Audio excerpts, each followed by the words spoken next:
Hey, what's going on, guys? It's me, Train Man, and welcome back to the Zombie Train. I probably sound, more than a little bit different right now, and that is because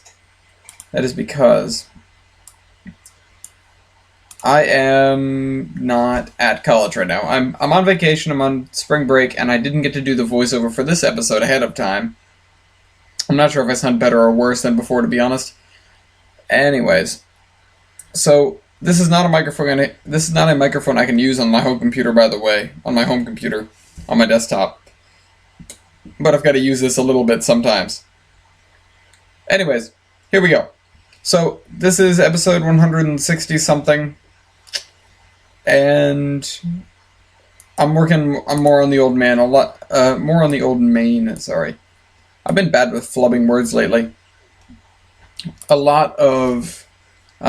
little bit of terrain work, and then I come into Douglas here and I rebuild this entire section. So that's my duty today, is replacing switch stands, redoing signals, stuff like that. Sort of the little fiddly bits in Douglas that I never got to do. Anyways, so here we go. I proposed the idea to Wybold earlier today.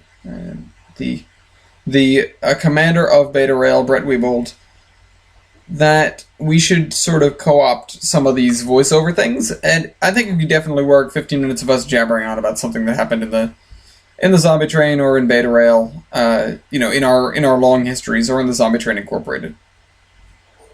Anyways, and that could work quite well together. Do consider the fact that we've only got 15 minutes, however, so I can't cover a whole story. Maybe we should, sort of come out with something, although I suppose for him and I it would have to be something that came ahead of time. Anyways, I'm kind of stalling for time here because, frankly, I don't have a lot to say today, and the reason for that is I don't have my outlines or anything. I kept those on, excuse me, on the desktop. Anyways, though, I will say, though, before people ask, the Zombie Train is not in the universe of the Iron Horseman.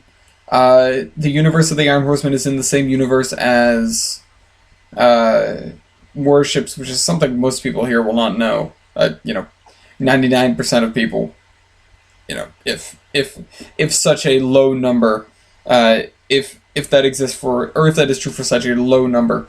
Anyways, for every 100 people that watches this video, I doubt one of them knows what the hell I'm talking about. It was a Minecraft server I ran a long time ago. Speaking of which, I'm running a Minecraft server now, once again, and we'd like to see some more population on it. So, if you're interested in being on, drop me a comment, and I will gladly put the IP down in the comments there once somebody asks for it. I'm a little too lazy to do it right off the bat.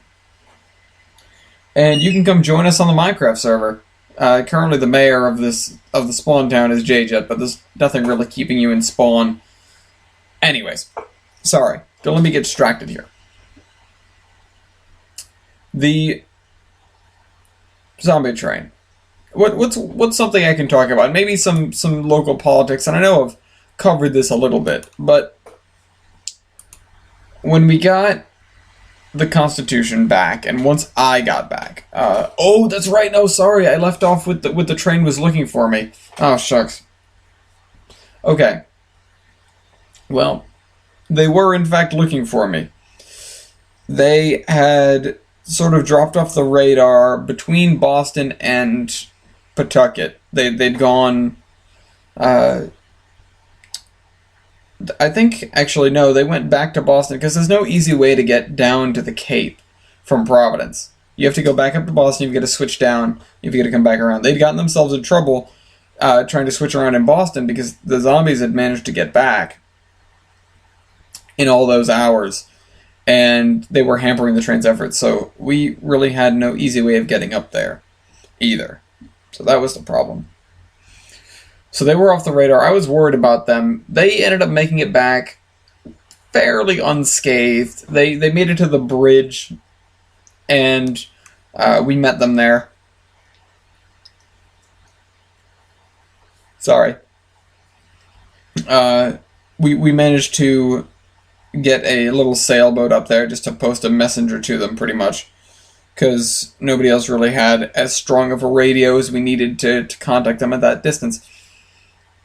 You know, the transmitter in Provincetown, is that what the town name is at the end of the Cape? And the transmitter in Kwanzaa, they were both powerful enough to talk to each other, but the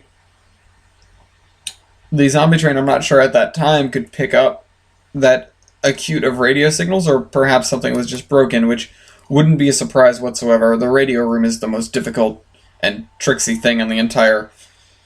Anyways, that's where the battery bank is. Second car back. Awful.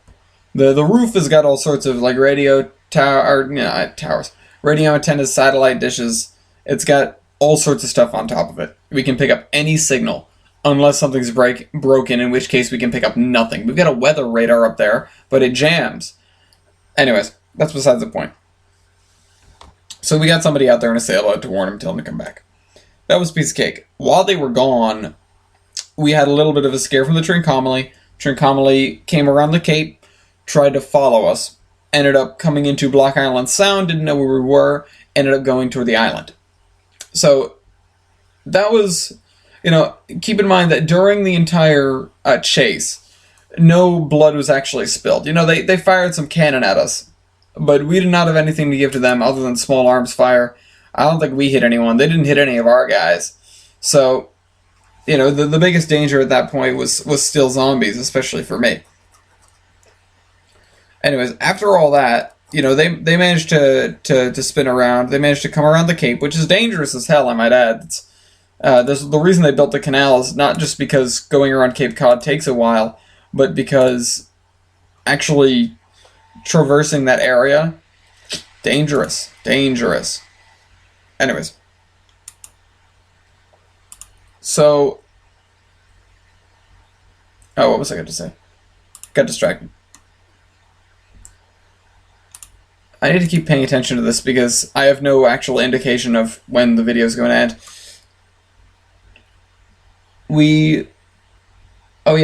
They came... Sorry. The Trincomalee went to Block Island. And Block Island, they could not bring the ship to shore because they tried to go into Old Harbor, which is on the outside of the island, not deep enough. They almost ran it aground.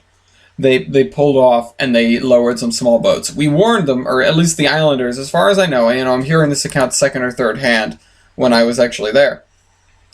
The actual islanders, they warned them, they already knew what was going on. They warned them not to come ashore, not to do anything. The Britons said, and this is, again, what they were calling themselves, the Britons, and this was not the last time we dealt with them.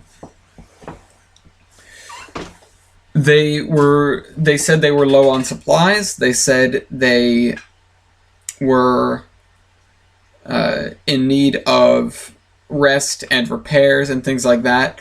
And I don't know how true any of this was, but after firing a broadside of cannons at us, the islanders were not willing to comply, because they didn't know we were in the same boat, so to speak. The Trincomalee did not know the islanders and the Constitution were one and the same. So I assumed they just hoped they would get some help. And I did feel kind of heartless, even though I had no say in the matter.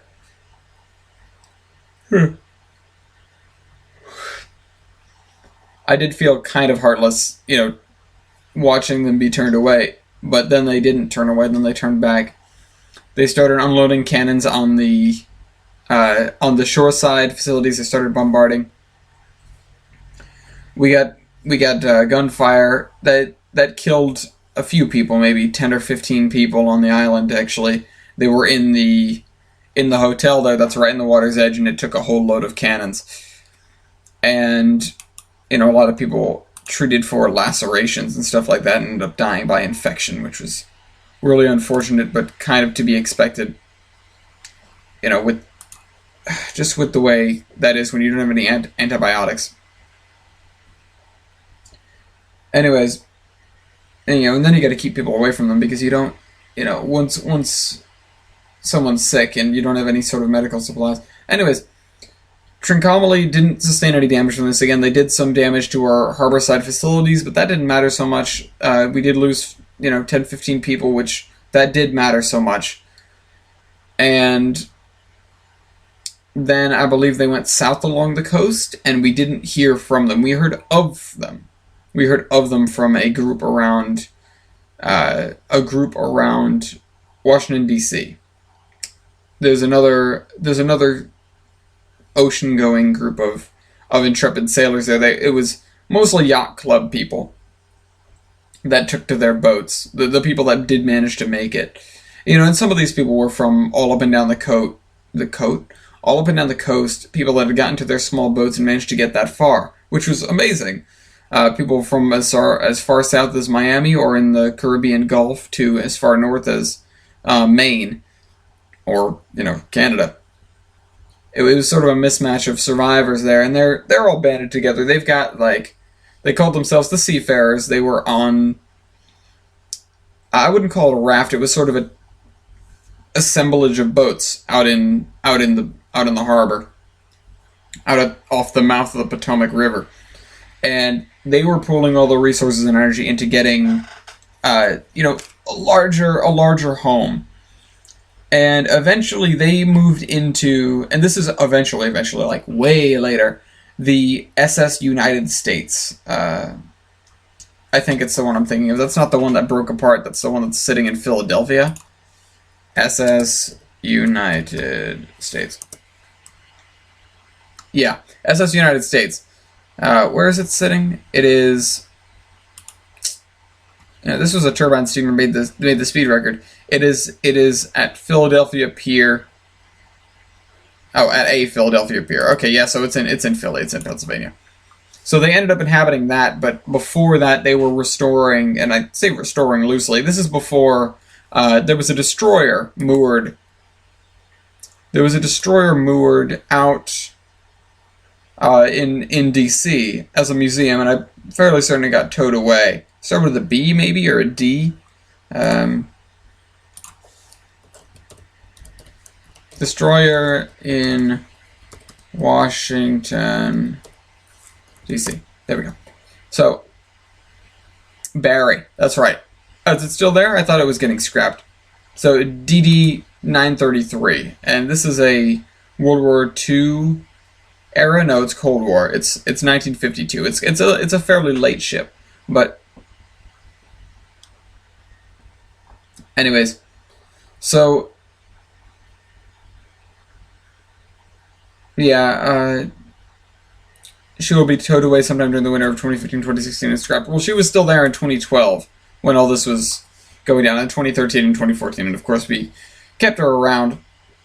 Pretty much anything viable that survived the war and lasted for a damn long time, because people needed it, especially the old tech, So anyways, blah. So they apparently had contact with these guys. They were much nicer to them. We didn't know about the seafarers at this time, and they didn't know about us. At the very least, not in any... Well, I mean, I assume they may have known about us, but not in any capacity to maintain communication. We'd done forays, but we'd never really gone that far south. As far as the time when we had the Constitution. We used the Constitution to explore most of the coast after we got the sails back on her, which was a procedure. Actually, getting sails for her was a procedure, because currently she's only got 4. And, last thought here. So they took their supplies and they went back to Britain, and we didn't see them again for another long while. We didn't see them again until long after the Zombie Train Incorporated. We kind of shown ourselves to be resourceful and powerful enough to make them shove off. But anyway, that's that. That was the story of... gaining the Constitution and the first meeting with the Britons. It only took me 4 parts. I'll get Weibel in here around next time. Maybe we can talk about some of the stuff that happened over the past. I know some people out there are still reading that right now. I'm impressed by people's dedication to the Zombie Train. Sometimes I'm impressed with my own, though. So I will see you guys next week with some stuff that's recorded more with the proper microphone. Train men out.